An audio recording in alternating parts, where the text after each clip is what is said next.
ഈ ടി.പി. ശ്രീനിവാസൻ സാറുള്ള സ്ഥലത്ത് പോയി അയാളുടെ ചെകിട്ട് അടിച്ചു പൊട്ടിച്ച SFI ഇന്നിപ്പോ വിദേശ സർവകലാശാലകളുമായി ചെങ്ങാത്തം കൂടാൻ വേണ്ടി പുറകെ നടക്കുകയാണ്. നിങ്ങൾ ഈ കാലഘട്ടത്തിൽ ചെയ്ത ചെയ്തികളുടെ ഫലമാണ് ഈ കേരളത്തിലെ വിദ്യാർത്ഥി സമൂഹം ഇന്ന് അനുഭവിക്കുന്നത്. ഇടതുപക്ഷം അഴിമതിയുടെ പേരിൽ ഇതുവരെ കൊണ്ടുവന്നിരുന്ന ഒരു കാര്യങ്ങൾ ഇപ്പൊ പറയുന്നുണ്ടല്ലോ. യു ടേൺ അടിച്ച കഥ 10-18 അഴിമതി ആരോപണങ്ങളിൽ സർക്കാരിന് യു ടേൺ അടിക്കേണ്ടി വന്നു എന്നുള്ളതാണ് കോൺഗ്രസിന്റെ ആത്മവിശ്വാസം. പക്ഷേ ഇതൊന്നും നിയമപരമായി യാതൊരു തരത്തിലും സർക്കാരിനെ തൊട്ടുമുട്ടിയിട്ടില്ല, വേദനിപ്പിച്ചിട്ടില്ല എന്നുള്ളതാണ് CPM-ന്റെ വലിയ ആത്മവിശ്വാസം എന്ന് പറയുന്നത്. നമുക്ക് ഓർമ്മയുണ്ട്, സ്പ്രിംഗ്ലർ അഴിമതിയുമായി ബന്ധപ്പെട്ട് രമേശ് ചെന്നിത്തല തുടർ മാധ്യമ സമ്മേളനങ്ങൾ നടത്തുകയും ആ വിവാദം അതിന്റെ പരകോടിയിൽ എത്തി നിൽക്കുകയും ചെയ്യുന്ന സമയത്ത് CPM അതിനെ പ്രതിരോധിച്ചത് വിശക്കുന്നുണ്ടോ ഭക്ഷണം കഴിച്ചോ എന്ന മുഖ്യമന്ത്രി ചോദിച്ചൊരു ചോദ്യം ആയിട്ടാണ്. ഇപ്പോൾ ലൈഫ് പദ്ധതിയുമായി ബന്ധപ്പെട്ട് നിങ്ങളുടെ സർക്കാർ വന്നാൽ ഈ പദ്ധതി ഇല്ലാതാക്കുമെന്ന് പ്രതിപക്ഷം പറഞ്ഞു, പക്ഷെ ഞങ്ങൾ വീട് കൊടുത്തു എന്നുള്ളതായിരുന്നു ആത്മവിശ്വാസം. ഈ തെരഞ്ഞെടുപ്പ് പ്രഖ്യാപനത്തിന് തൊട്ട് മുൻപ് മുഖ്യമന്ത്രി PM ശ്രീയുമായി ബന്ധപ്പെട്ട് പ്രതികരിക്കുമെന്ന് വിചാരിച്ചൊരു വാർത്താ സമ്മേളനത്തിലാണ് അനിതര സാധാരണമായ വിധത്തിൽ വലിയ ജനകീയ പ്രഖ്യാപനങ്ങളുമായി മുഖ്യമന്ത്രി മാധ്യമങ്ങൾക്ക് മുന്നിലെത്തിയത്. ഞാൻ വളരെ പേഴ്സണലായി കൂടി പറയുന്നൊരു കാര്യമാണ്, അന്ന് PM ശ്രീ വിവാദം കൊടികയറി നിൽക്കുന്ന സമയമാണ്.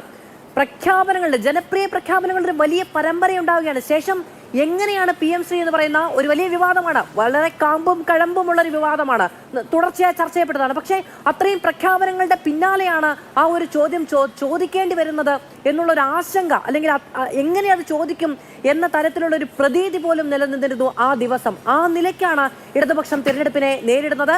ആ വിവാദങ്ങൾ തിരിച്ചടിക്കുമെന്ന് കോൺഗ്രസ് പ്രതീക്ഷിക്കുമ്പോൾ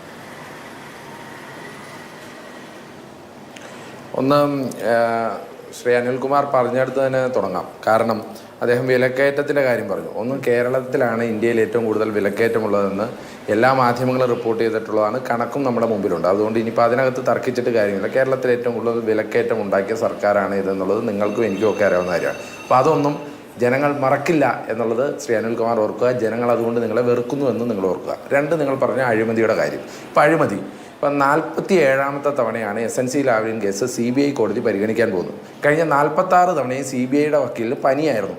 ഒരു സംശയം വേണ്ട, 47ാമത്തെ തവണയും CBI വക്കീലിന് പനിയായിരിക്കും.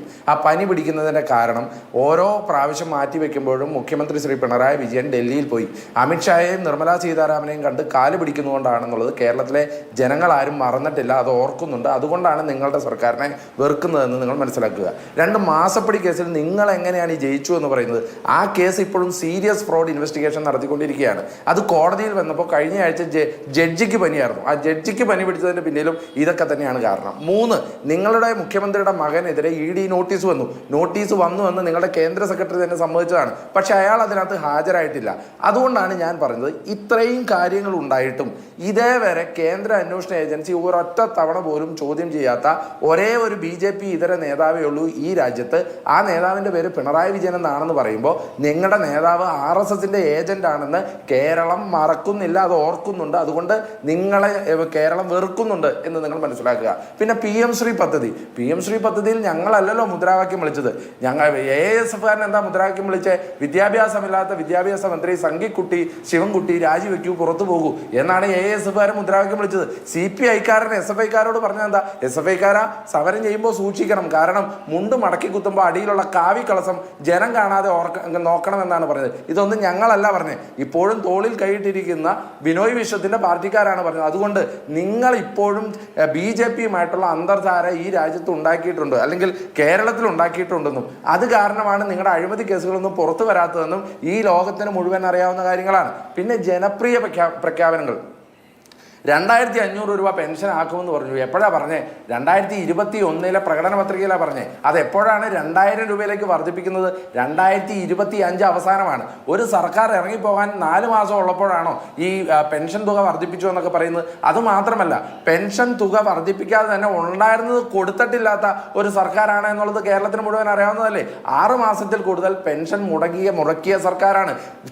തൊഴിലാളി ക്ഷേമനിധി ബോർഡ് 1.5 കൊല്ലമായിട്ട് മുടക്കിയ ഒരു സർക്കാർ. ഇപ്പൊ ഇങ്ങനെയുള്ള ഒരു സർക്കാരിന്റെ ചെയ്തികൾ മറക്കുമെന്നോർത്താണോ നിങ്ങൾ ഓർക്കുന്നത്? അതുകൊണ്ട് NN പിള്ളയെ ഞാൻ ഇപ്പോഴും ഓർത്തിട്ട് പറയണം, മറക്കണോ? ഒരു കാരണവശാലും മറക്കില്ല എന്ന് മാത്രമല്ല, ഇതൊക്കെ ഓർത്തുകൊണ്ട് ജനങ്ങൾ നിങ്ങളെ വെറുക്കുകയാണ് എന്നുള്ളത് കൊണ്ടാണ് ഇത് ജനവിരുദ്ധ സർക്കാരിനെതിരായിട്ടുള്ള ജനവിധിയായിരിക്കും എന്നുള്ളത് പറയാൻ കാരണം. പിന്നെ അതുമാത്രമല്ല, ഞാൻ ആദ്യം പറഞ്ഞ ഓരോ കാര്യങ്ങൾ അതിനകത്തൊക്കെ എന്താണ് നിങ്ങൾക്ക് മറുപടി പറയാനുള്ളത്? ഇത് ഈ ആഭ്യന്തര വകുപ്പുമായി ബന്ധപ്പെട്ട് ഇത്രയേറെ വിവാദങ്ങളും തകർച്ചയും ഉണ്ടാക്കിയ മറ്റൊരു സർക്കാർ ഈ കേരളത്തിൽ ഉണ്ടായിട്ടുണ്ട്. ഇപ്പൊ താങ്കൾ പറഞ്ഞില്ലേ, ഏതാണ്ട് ഏതാണ്ട് വിജ്ഞാൻ പത്തനംതിട്ടയോ അല്ലെങ്കിൽ വിജ്ഞാൻ കേരള എന്നൊക്കെ പറഞ്ഞില്ലേ പ്രിയപ്പെട്ട ശ്രീ അനിൽകുമാർ, എന്തുകൊണ്ടാണ് ഈ കേരളത്തിൽ നിന്ന് ദിനം പ്രതി കുട്ടികളെല്ലാവരും വിദേശത്തേട്ട് പഠിക്കാൻ പോകുന്നത്? ആ വിദേശത്തേട്ട് പഠിക്കാൻ പോകുന്നത് വിദേശ സർവകലാശാലകളുടെ ഗുണനിലവാരം കേരളത്തിൽ ഇല്ലാത്തത് കൊണ്ടാണ്. അതുകൊണ്ടാണ് 2002 സ്വാശ്രയ കോളേജ് തുടങ്ങി. സ്വാശ്രയ കോളേജ് തുടങ്ങിയപ്പോൾ നിങ്ങളത് മുടക്കാൻ നിന്നു. നിങ്ങൾ എങ്ങനെയാണ് മുടക്കാൻ നിന്നത്? പാലായിലെ പാതിരിമാർക്കും പാലക്കാട്ടെ പട്ടന്മാർക്കും കോഴിക്കോട്ടെ കോയമാർക്കും സമസ്ത കേരള നായന്മാർക്കും വിദ്യാഭ്യാസം കച്ചവടമാക്കിയ കേരള സർക്കാർ തുലയട്ടെ എന്ന് പറഞ്ഞ് മുദ്രാവാക്യം വിളിച്ച് സ്വാശ്രയ കോളേജുകൾക്കെതിരെ സമരം ചെയ്തു. ആ സമരം ചെയ്ത് 5 കൊല്ലം സമരം ചെയ്തതിനിടയിൽ തന്നെയാണ് നിങ്ങളുടെ മുഖ്യമന്ത്രിയുടെ മകൾ അമൃത ഇൻസ്റ്റിറ്റ്യൂട്ടിൽ ക്യാപിറ്റേഷൻ ഫീസ് കൊടുത്ത് പഠിക്കാൻ പോയത്.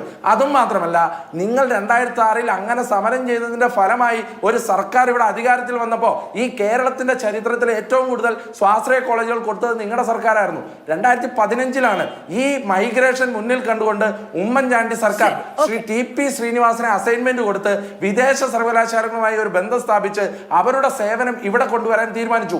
അന്ന് SFI ചെയ്തത് എന്താ? ഈ TP ശ്രീനിവാസൻ സാർ ഉള്ള സ്ഥലത്ത് പോയി അയാളുടെ ചെകിട്ട് അടിച്ചു പൊട്ടിച്ച SFI ഇന്നിപ്പോ വിദേശ സർവകലാശാലകളുമായി ചെങ്ങാത്തം കൂടാൻ വേണ്ടി പുറകെ നടക്കുകയാണ്. നിങ്ങൾ ഈ കാലഘട്ടത്തിൽ ചെയ്ത ചെയ്തികളുടെ ഫലമാണ് ഈ കേരളത്തിലെ വിദ്യാർത്ഥി സമൂഹം ഇന്ന് അനുഭവിക്കുന്നത്. നിങ്ങൾ ഈ കാലഘട്ടത്തിൽ ചെയ്ത ചെയ്തികളുടെ ഫലമാണ് കേരളത്തിലെ